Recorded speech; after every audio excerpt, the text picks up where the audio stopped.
नमस्कार मित्रांनो, मी चंद्रकांत वारगडे. खऱ्या अर्थानं मला अनेक नागरिकांचे फोन येतात. माझा सातबारा होत नाही.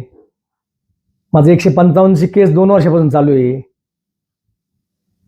तहसीलदारमध्ये न्याय मिळत नाही, प्रांतमध्ये न्याय मिळत नाही, किंवा मला मोजणी झाली, माझी हद्द कायम झाल्या, परंतु कपात मिळत नाही. ह्या सर्व गोष्टी त्या ठिकाणी जाणीवपूर्वक थांबवल्या जातात.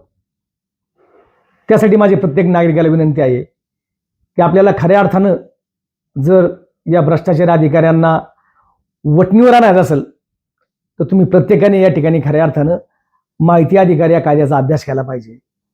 त्या कायद्याच्या माध्यमातून आपण त्या ठिकाणी त्या अधिकाऱ्याला विचारलं पाहिजे वा ह्या फेरफार करण्यासंदर्भामधली काय नियमावली आहे, त्याला किती मुदत असती, या सर्व गोष्टी आपण जोपर्यंत शिकत नाही तोपर्यंत आपल्याला न्याय मिळणार नाही. आणि तुम्ही माहिती अधिकार कायदा दुसऱ्यासाठी वापरूच नका. काही नागरिकांना माहिती अधिकाराची भीती वाटते. स्वतःसाठी वापरायला काय अडचण आहे. तुमच्या स्वतःच्या जमिनीचे जुने कागदपत्र माहिती अधिकार घरी बसून मागवा. तुमच्या घराचे कागदपत्रांची माहिती घरी बसून मागवा.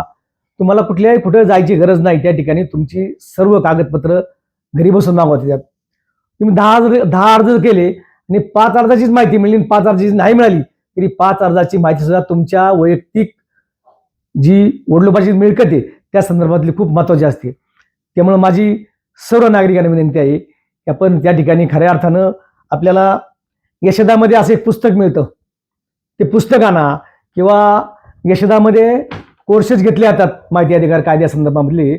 साधारण 1 महिन्याभराचा कोर्स असतो, 2,000 रुपये फी असते.